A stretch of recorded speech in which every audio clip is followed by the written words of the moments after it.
할렐루야. 오늘은 약속 있는 첫 계명, 이렇게 제목을 정하고 함께 은혜 나누기를 원합니다. 오늘 우리가 어버이 주일로 지킵니다. 우리는 부모님을 공경하는 것, 이것은 어느 나라든지 어느 나라 도덕 윤리가 다 가르치고 있어요. 부모님의 사랑은 끝이 없습니다. 이 세상을 떠날 때까지 자식들을 위하여서 그 사랑은 쉬지 않습니다. 이러한 부모님의 사랑을 받고도 우리가 배신한다면 인간의 도리가 아니기 때문에 그런 거죠. 그래서 세상의 모든 민족과 나라가 부모를 공경하라 이렇게 가르칩니다. 그러나 기독교의 부모 공경은 뿌리가 다릅니다. 뿌리가 달라요. 기독교의 부모 공경은 도덕과 윤리적 차원에서 부모를 공경하는 게 아니에요. 우리가 부모를 공경하는 것은 부모님이 우리를 사랑해 주시고 희생해 주신 은혜에서 시작되는 것이 기독교의 부모 공경이 아닙니다. 기독교의 부모 공경은 십계명 제5계명에서 시작합니다. 십계명 5계명을 주신 하나님, 부모님보다 더 높으신 하나님, 그 하나님이 우리에게 명령했기 때문에 우리는 부모를 공경하는 거예요. 하나님이 우리에게 권면하신 게 아니에요. 너희들 부모 공경하는 거 좋은 거야. 그 정도가 아니에요.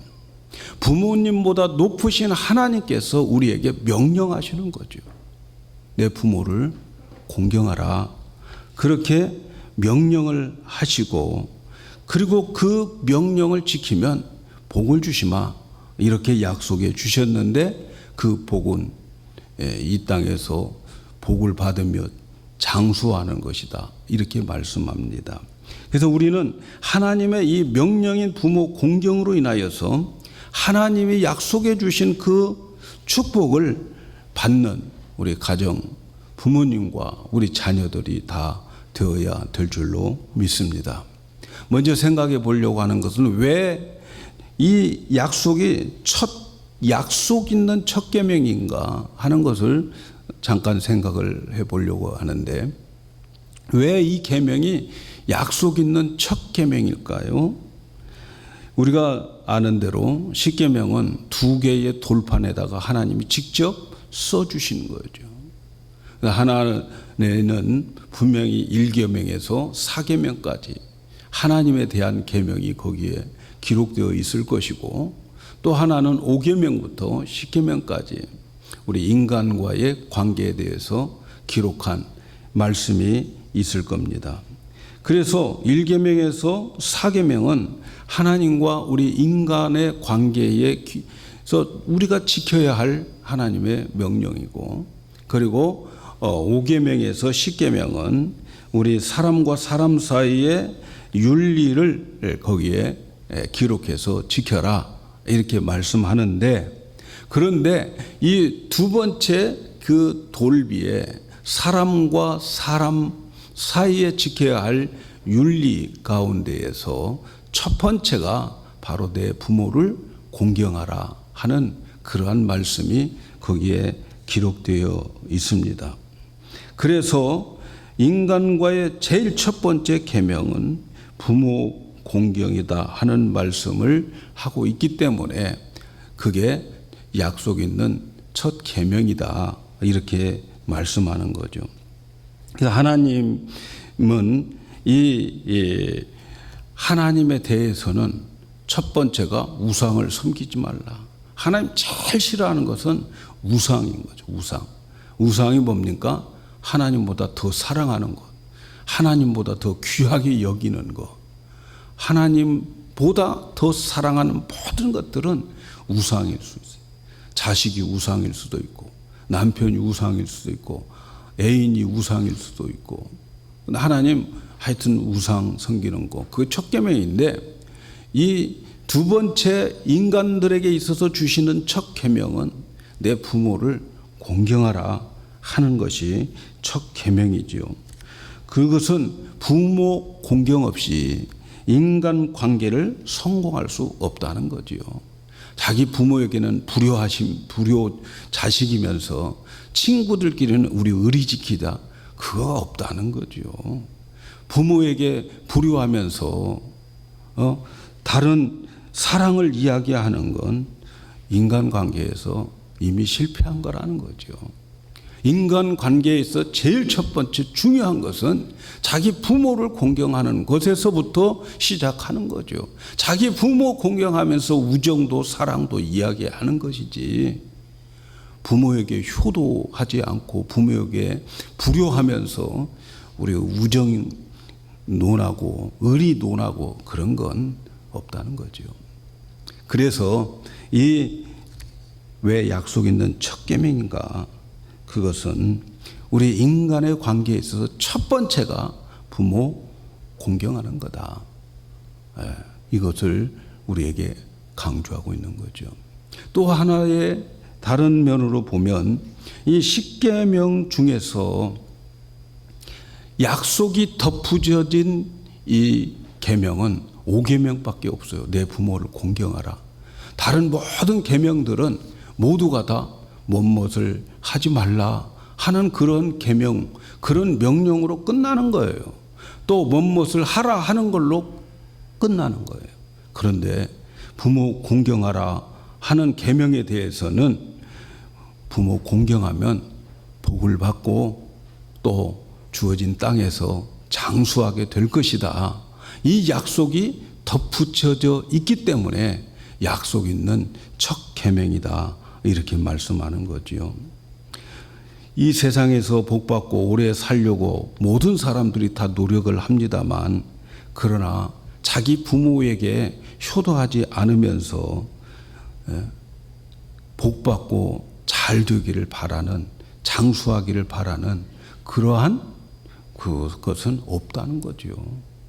여러분, 이 땅에서 제일 복 받을 수 있는 확실한 근거 중에 하나가 뭐냐면 부모 공경하는 거예요. 부모 공경하는 거.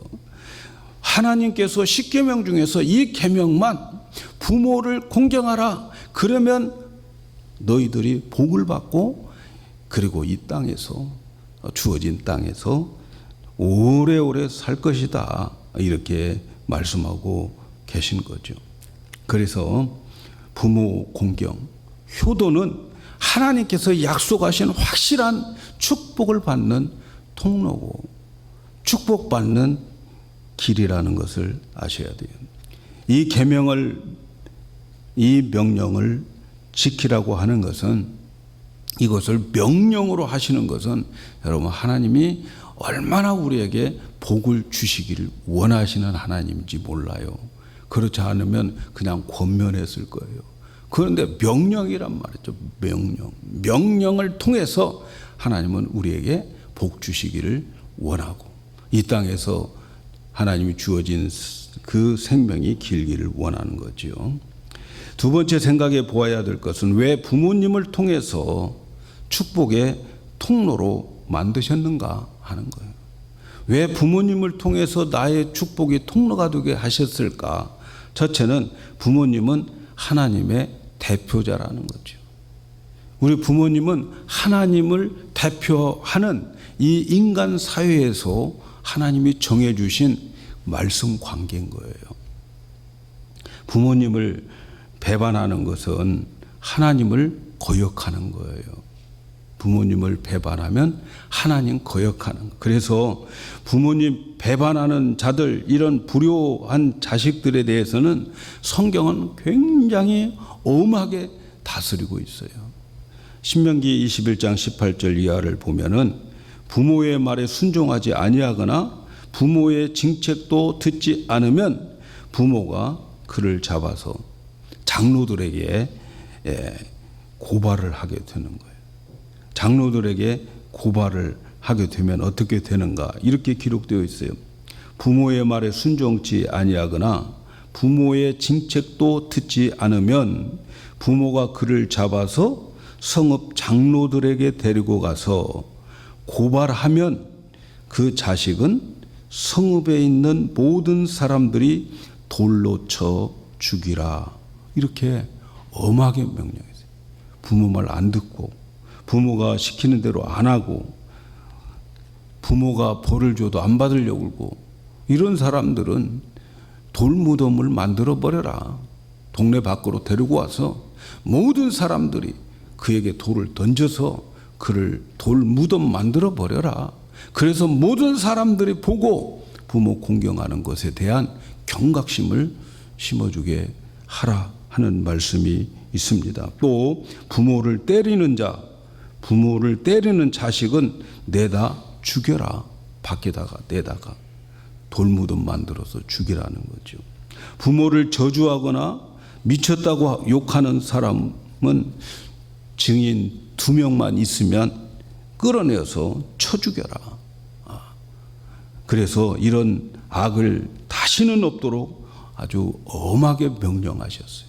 왜냐하면 부모님은 하나님의 대표자이기 때문에 하나님의 대리자입니다. 그래서 부모님에 대한 이 명령들이 이렇게 엄하게 성경은 다스리고 있어요. 그래서 우리가 그 부모님을 통해서 내가 축복을 받는 것은 우리의 부모님은 하나님의 대리자다.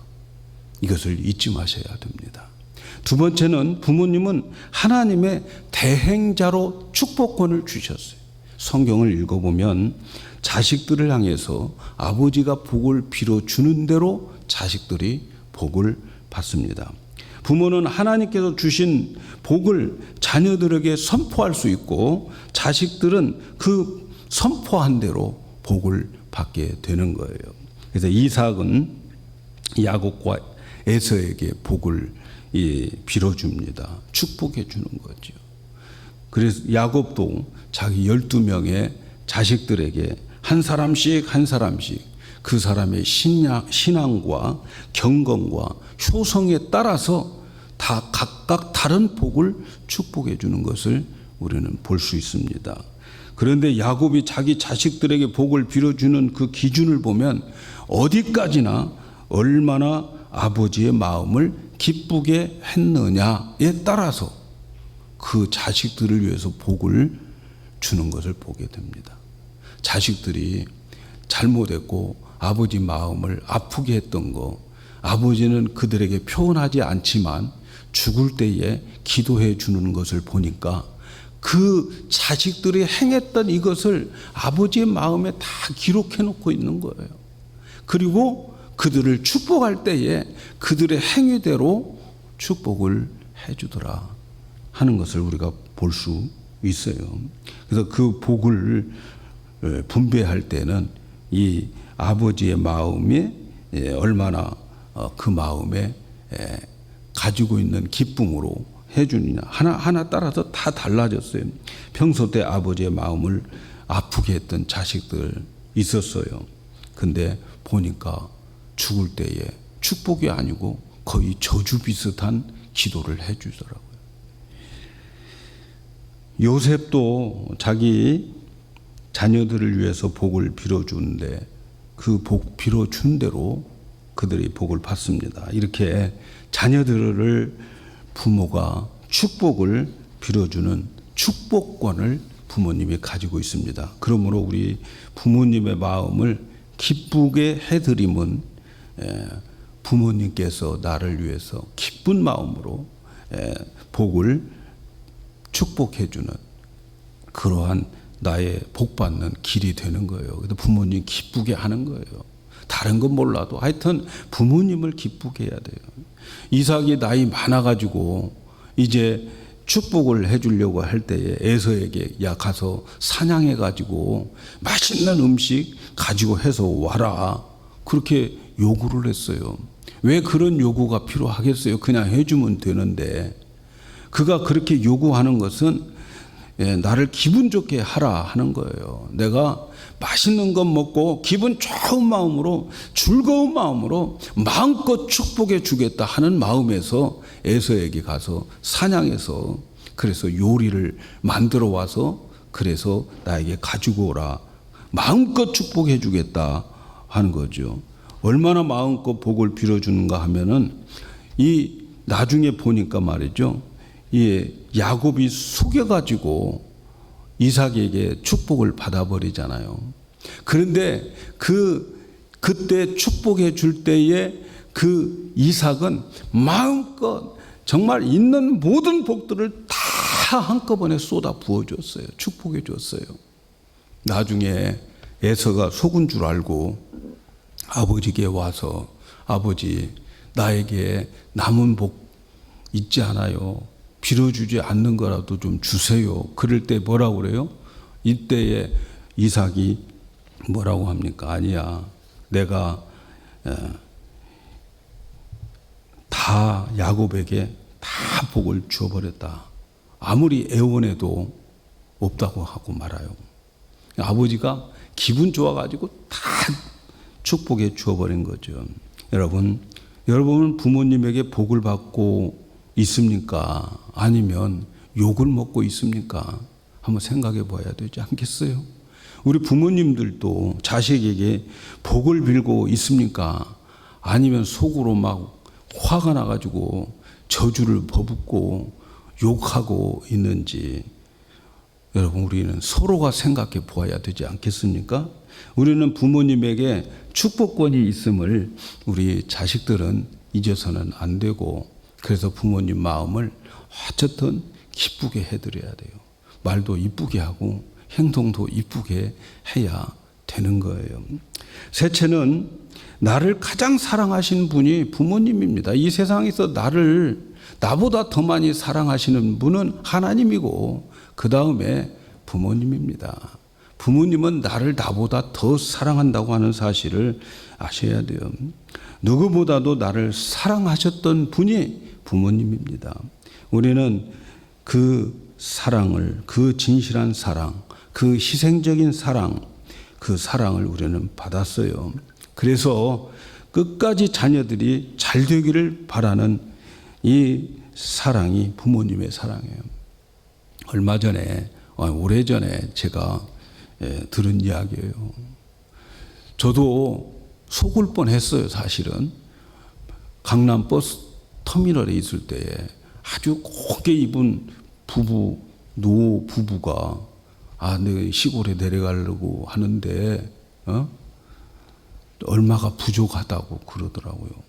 그래서 제가 얼마가 부족하다고 해서 얼마를 드렸는데 다른 사람에게 가서 똑같은 방법으로 또 그렇게 돈을 얻더라고요. 근데요, 이분들이 누군가가 그분들을 잡아서 하여튼 취조했는데 이분들은 주민등록이니 뭐니 이 모든 것을 하나도 안 갖고 다녀요. 하나도 안 갖고 다녀요. 주소 불명이에요. 어디에 있는지도 몰라요. 왜 그랬겠어요, 여러분? 부모님들이 자식 망신시킬까 봐서 그 모든 것들을 다 감춰버리고 없애버리고 그렇게 살아가고 있어요. 거지 생활을 해도 자식들에게는 욕되지 않게 하기 위한 부모의 사랑인 거죠.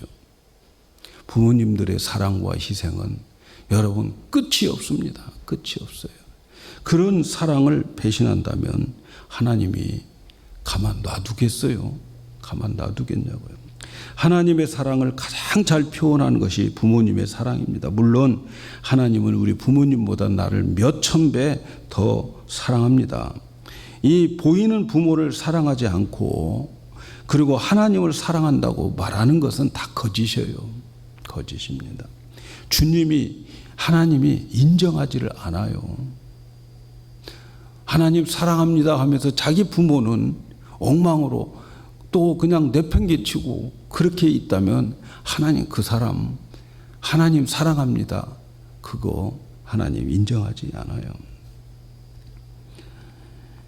인간의 죄 중에서 가장 무서운 죄가 있다면 사랑에 대한 배신입니다.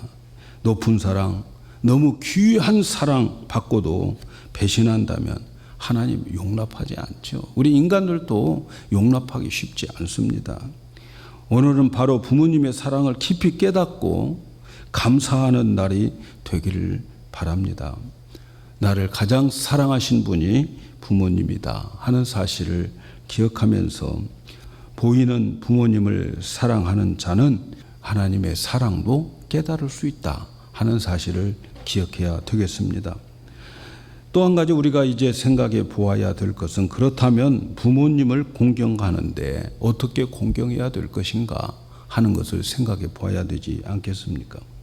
성경에서 부모님 공경하는 것 다른 것 없어요. 요약하면 순종입니다. 순종. 부모님께 순종하는 거예요. 순종을 부모님께 가장 잘한 사람 성경에서 누굴까 생각해 보면 저는 이삭이라고 생각해요. 이삭. 여러분, 이삭은 아브라함이 100살 때에 얻은 아들이잖아요. 그런데 하나님은 이 아들을 번제로 드리라는 거예요. 번제는 태워서 제사 드리는 거예요. 그래서 아브라함은 그 번제로 드리는 그 모리아 산까지 3일 길을 걸어가는 거예요. 3일 동안 얼마나 많은 생각을 했겠습니까? 그리고 이 이삭을 데리고 모리아 산에 가서 이제 모리아 산에서 아들 이삭을 이제 번제로 드리게 되는 거죠. 그때 나이를 추적해 보면 이삭은 한 20살 정도 되었고, 그리고 아브라함은 거의 120살 정도 됐을 거예요. 그죠? 100살에 낳았으니까 20살이니까. 근데 이 모리아 산길을 올라가면서 이삭이 아버지에게 물어요. 아버지, 장작도 있고 불도 있는데 제물에 쓸 양이 안 보이네요. 아브라함이 제물은 하나님께서 준비하실 거야. 너야 차마 말 못하는 거죠. 아브라함은 이렇게 대답해 놓고 모리아 산에서 제사를 드릴 곳을 찾고 그곳에 제단을 쌓고 이삭을 묶어서 제단 위에 놓고 그를 죽입니다. 그런데 이삭은 반항도 하지 않고 순수하게 그 장작불 위에서 그는 죽습니다.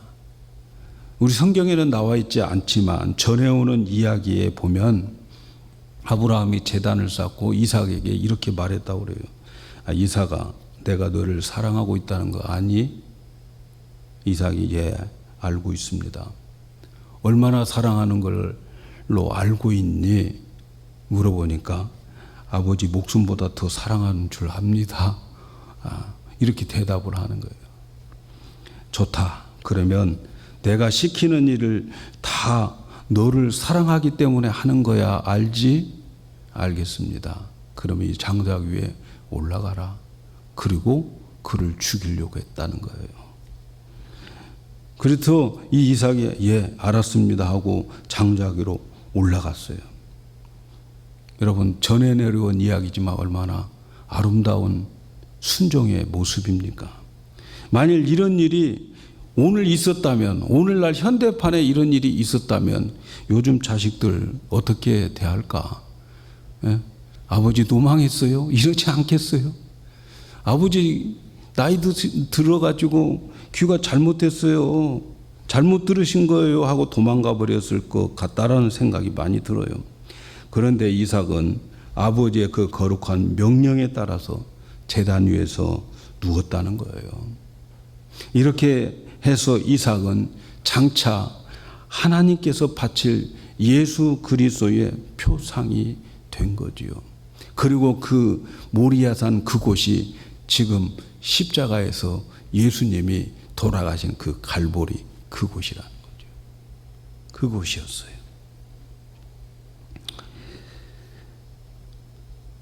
여러분, 이렇게 해서 이삭은 그 다음부터 성경에 나온 인물 족장들 중에서 이삭만큼 평탄한 인생을 산 사람이 없어요. 왜? 그는 순종을 모리아산에서 20살 때 합격되었어요. 그리고 그의 인생은 그 고통스럽고 환란스러운 것 별로 그렇게 없어요. 여러분, 일찍 순종에 합격하는 자들 하나님이 그 남은 인생이 더 편안하게 되는 거예요. 그는 20대에 순종이 합격되고 그래서 복된 삶을 살았다. 여러분, 효도는 다른 게 아니라는 거죠. 순종입니다. 때로는 부모님의 말이 내 생각과 달라. 그럼에도 불구하고 순종하는 거예요. 순종하는 거예요. 저는 시골에 이제 자취하면서 시골에 가면은 우리 어머니는 어디 가서 인사하라, 어디 가서 인사하라 다 그렇게 지적을 해줘요. 참 귀찮아 죽겠는데, 피곤한데. 그러면 그 집 다 찾아가서 인사를 하고 와야 어머니가 기뻐해요. 제일 먼저는 목사님 찾아가서 인사하고, 장로님 찾아가서 인사하고, 그러면 장로님은 우리 어머니가 사셨던 이야기들을 쭉 해줘요. 자네 어머니는 맨 강대상 앞에 와서 제일 오래까지 기도하고 가네. 뭐 이런 말씀들 해주시고 그래요.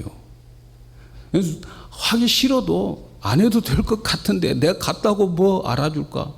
어머니가 기뻐하니까 그렇게 하는 거죠. 여러분, 공경 없는 순종은 위선입니다. 불쌍해서 순종해 주는 거 위선입니다, 여러분. 나이 들고 활동하기 힘들어서 불쌍해서 효도하는 건 아니에요, 여러분. 공경이 있어야 돼요.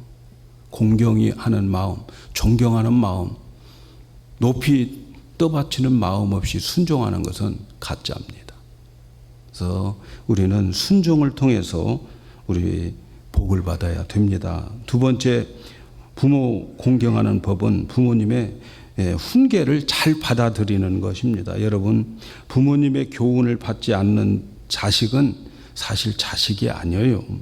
극단적으로 말하면 육체적인 생명만 이어가는 동물적 자식인 거죠. 부모의 정신이 이어지는 자식이 진짜 내 자식인 거죠. 부모의 훈계가 이어질 때에 그 아비의 자식인 거예요. 여러분, 성경에서 제일 지혜로운 왕은 솔로몬 왕입니다. 솔로몬 왕이 지혜를 어떻게 얻었는가 하는 것을 잠언에서 힌트를 주고 있어요. 잠언에 보면 왜 솔로몬이 이렇게 지혜를 구해서 그가 부귀와 영화까지 누리게 되었는가 하는 말씀을 잠언에서 힌트를 주는데, 잠언 4장 4절 이하에 보면 이런 말씀이 있어요. 아버지가 내게 가르쳐 이르기를, 솔로몬이 지금 쓰고 있는 거죠. 내 말을 내 마음에 두라. 내 명령을 지키라. 그리하면 살리라. 지혜를 얻으며 명철을 얻어라. 내 입의 말을 잊지 말며 어기지 말라. 지혜를 버리지 말라. 그가 너를 보호하리라. 그를 사랑하라. 그가 너를 지키리라. 지혜 사랑하라는 거죠. 지혜가 제일이니 지혜를 얻어라. 무릇 너희가 얻을 것을 가져서 명철을 얻어라. 아버지 다윗이 솔로몬에게 주신 말씀이죠. 솔로몬 아버지 다윗이잖아요. 그런데 다윗은 원래 베들레헴에서 목자로 태어난 아들이에요.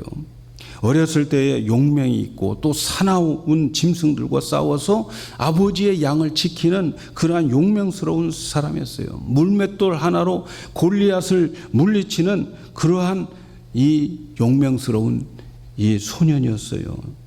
그런데 이 다윗이 전쟁도 많이 치렀고 나라도 이스라엘 나라를 건설했고 예루살렘 성도 수축했습니다. 위대한 장군이고 위대한 왕입니다. 그런데 다윗 왕이 일평생 터득한 게 있었어요. 그 터득한 게 뭐냐면 군사도 아니고 용기도 아니고 재물도 아니고 권세도 아니더라. 인생에 있어서 제일 중요한 건 지혜였다. 지혜. 한마디로 말해서 세상 것 별거 아니다.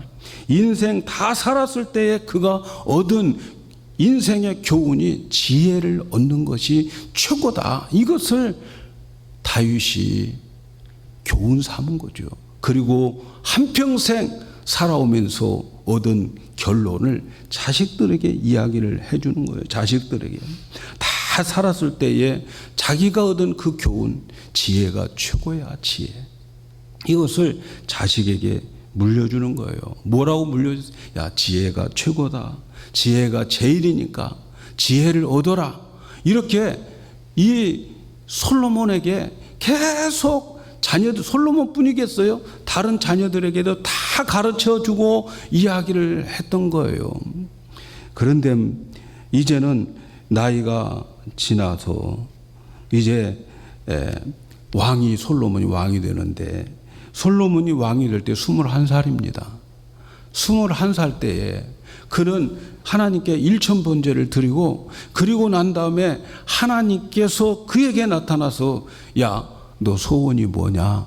이렇게 물어봤을 때에 그는 지혜를 달라고 구한 거예요. 21살 내 나이에 지혜를 논할 나이가 아니에요.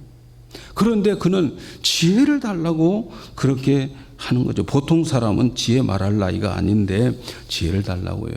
하나님이 그가 서슴없이 지혜를 달라고 하는 그 간구에 하나님 마음이 싹 들었던 거죠.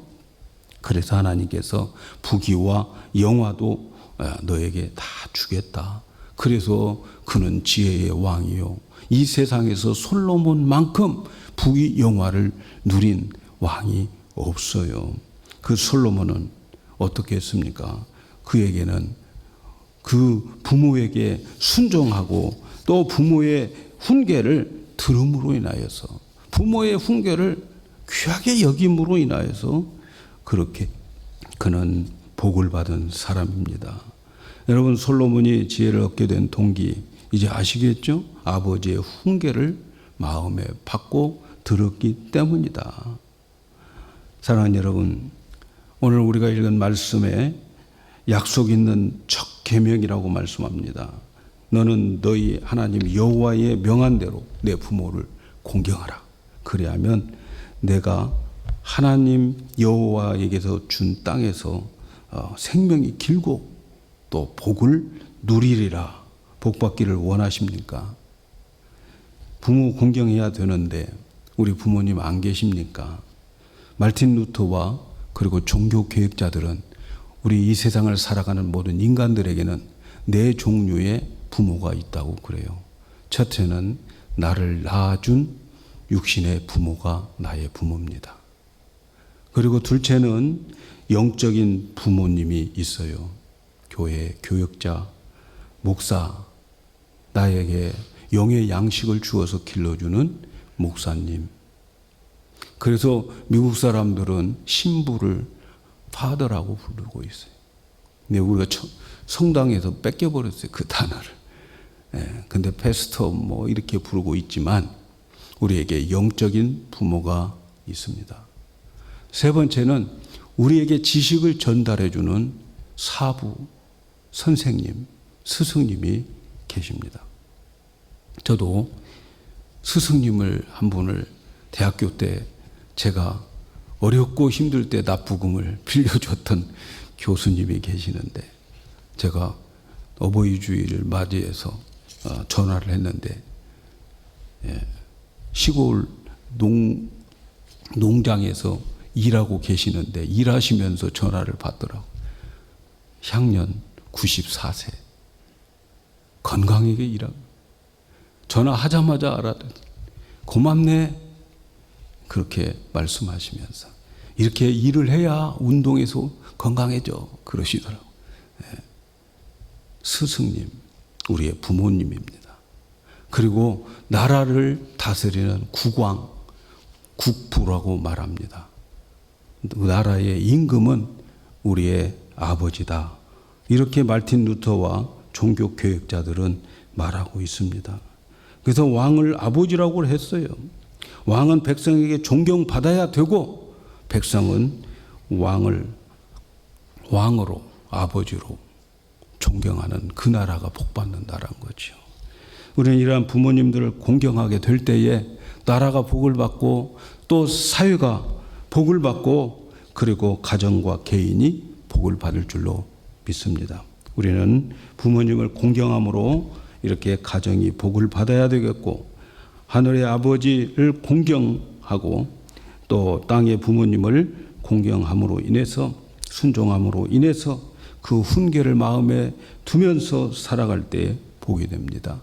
하나님은 내가 공경한 만큼 우리에게 복을 주시고 후손에까지 그 복으로 상속시켜 주실 것입니다. 이 큰 은혜가 우리 모든 성도들의 가정에 넘치기를 예수님의 이름으로 축복합니다.